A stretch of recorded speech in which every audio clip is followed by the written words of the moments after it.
2011년 10월 2일 주일입니다. 다음은 땡망 자매님의 글입니다.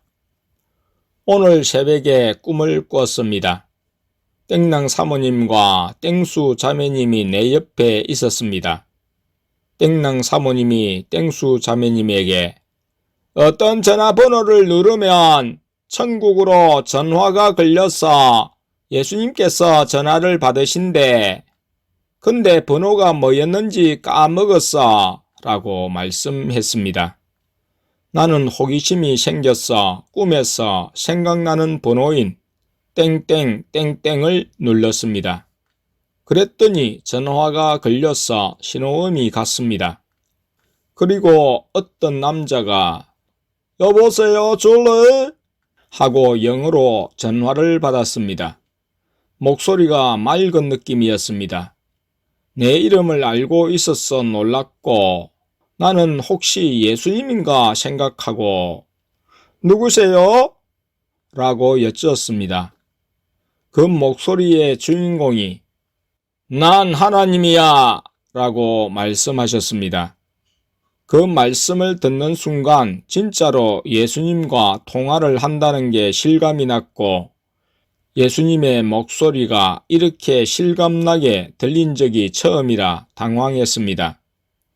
평소에 영안으로 보고 듣는 것보다 훨씬 더 명확하게 들렸고 마치 육신의 귀로 듣는 것과 똑같이 또렷하게 들렸습니다.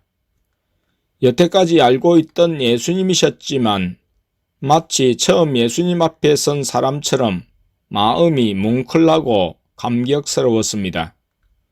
그래서 예수님이신 걸 알고서는 눈물이 났습니다. 꿈에서 예수님 죄송해요 하면서 회개가 나왔습니다. 계속 울면서 회개하니까 예수님께서 뭐가 그렇게 죄송해? 라고 농담하셨습니다. 하고 싶은 말이 너무 많았는데 하나도 감히 묻지 못하고 죄송하단 말만 계속했습니다. 예수님께서는 천국에서 가만히 듣고 계셔 주셨습니다. 그러면서 잠에서 깼습니다. 평소에 예수님께 꿈에서도 나타나 주세요. 예수님, 꿈속에서도 보고 싶어요. 라고 가끔 기도했는데 예수님께서 모습은 아니더라도 처음으로 꿈에서 음성을 들려주셨습니다. 작은 바람도 들어주시는 예수님께 감사드려요. 2011년 10월 3일 월요일입니다. 다음은 땡망 자매님의 글입니다. 오늘 새벽 12시 넘어서 기도할 때 예수님께서 천국에 가자고 말씀하셨습니다. 예수님께서 천국으로 가는 문을 여시니 어떤 건물 안이었습니다. 건물에는 아주 긴 테이블이 2개 있었고 그 위에는 접시들이 있었습니다. 천사들이 준비한 음식들을 나르고 있었습니다. 아직 아무도 그 자리에 오지는 않았습니다. 예수님께서 그곳을 지나가시면서 천국은 이미 다 준비되어 있다 라고 말씀하셨습니다. 예수님과 계단 같은 곳을 걸어서 내려갔습니다. 계단이 금색이었고 빛이 났습니다. 계단 중간쯤에 큰 문이 있었고 그 문은 열려 있었습니다. 계단을 지나서 계속 내려가자 또 새로운 곳이 나왔습니다. 그곳 천장에는 조그만 벨같이 생긴 보석들이 박혀 있었고 반짝반짝 빛이 나서 아름다웠습니다. 예수님께서 내가 너를 천국에 데려오게 함은 다른 사람들이 천국을 사모하게 하기 위함이다. 내가 너를 지옥에 데려가면 다른 사람들이 지옥을 두려워하게 하기 위함이다. 왜 땡망이를 자꾸 데리고 갔다 오냐 하면 내 주권이기 때문이다. 땡망이 잘났거나 특별하기 때문이 아니라 그냥 내 뜻이다. 그러니까 다른 사람들은 내가 땡망만 체험하게 한다고 질투할 필요가 없고 잘 안 되기를 바라선 안 된다. 또한 땡망을 우상처럼 생각할 필요도 없다.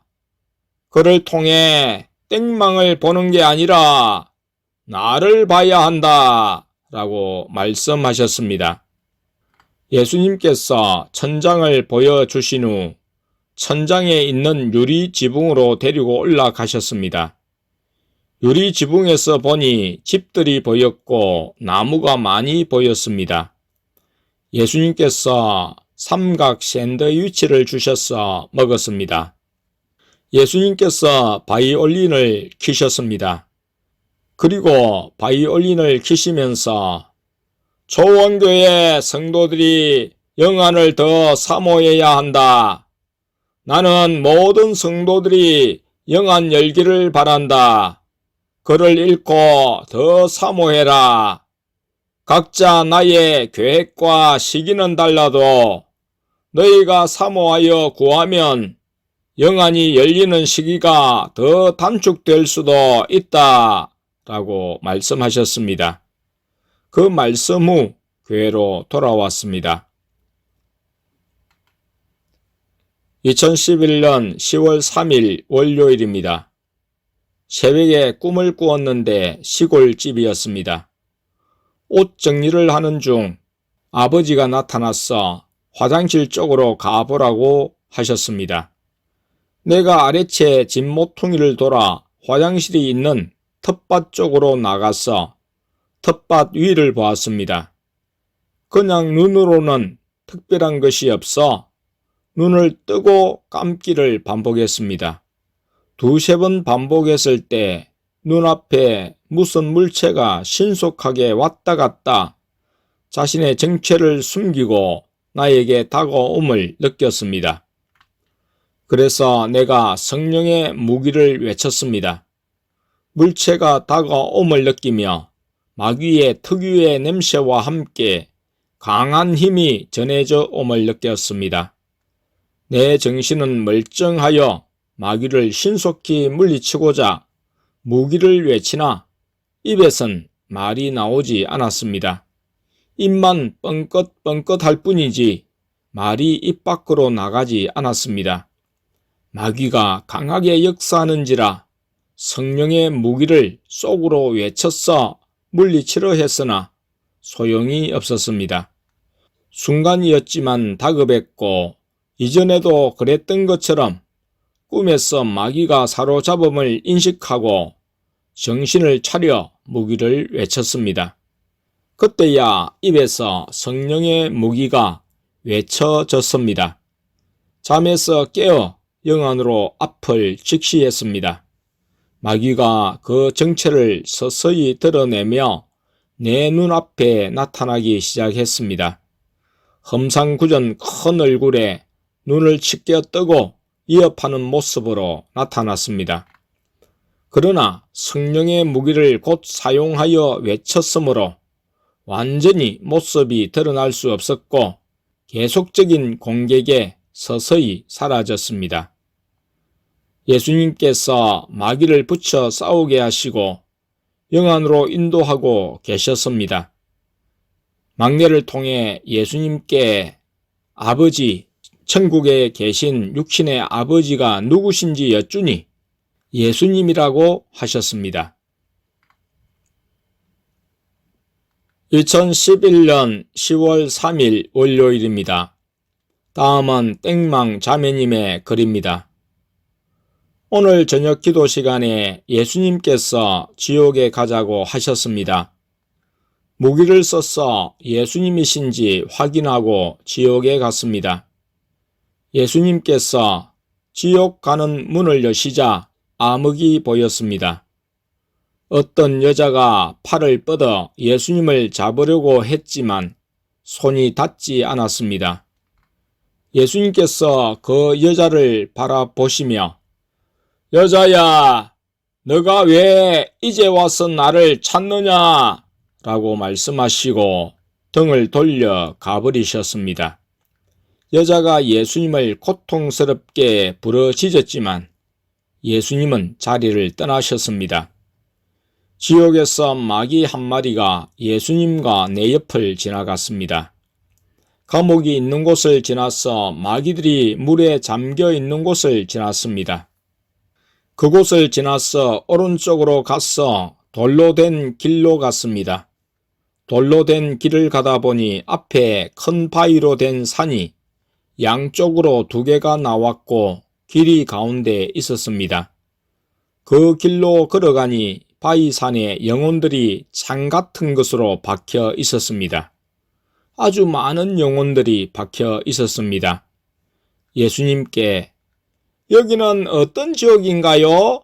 라고 여쭈자 예수님께서 그냥 지옥이라고 말씀하셨습니다.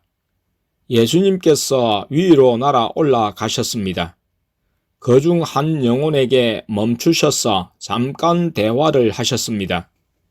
그 영혼이 예수님께 예수님, 제가 제 뜻대로 산 게 그렇게 큰 죄입니까?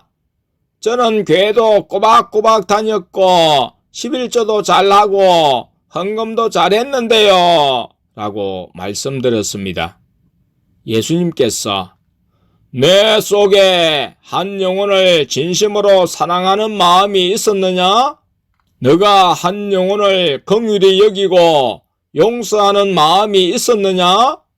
그런 마음도 없었으면서 어떻게 날 믿었다고 할 수 있겠느냐?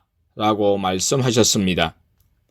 그 영혼은 아무 말도 하지 못했고 예수님은 그 영혼을 지나쳐 더 위로 날아 올라가셨습니다.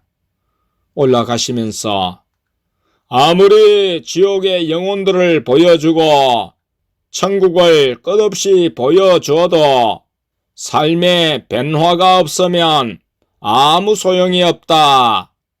더 이상 지옥을 보여주는 것도 무슨 의미가 있겠느냐. 세상 사람들은 이런 글을 읽어도 변하지 않는구나. 아브라함, 에녹, 노아의 공통점은 나를 믿고 자기 것을 내려놓고 계산하지 않고 나를 사랑했다는 것이다. 라고 말씀하셨습니다. 위로 가자 평지가 나왔고 십자가에 영혼들이 못 박혀 있었습니다. 예수님께서 한 영혼에게 다가가시자 그 영혼이 울음을 터뜨리며 예수님께 말씀드렸습니다. 예수님, 저는 살아있을 때 예수님을 알면서도 제 뜻대로 살았습니다. 그것이 예수님을 두 번 십자가에 못 박히게 한 것이었습니다. 라고 말하며 엉엉 울었습니다. 그 영혼까지 보여주시고 교회로 다시 데려다 주셨습니다.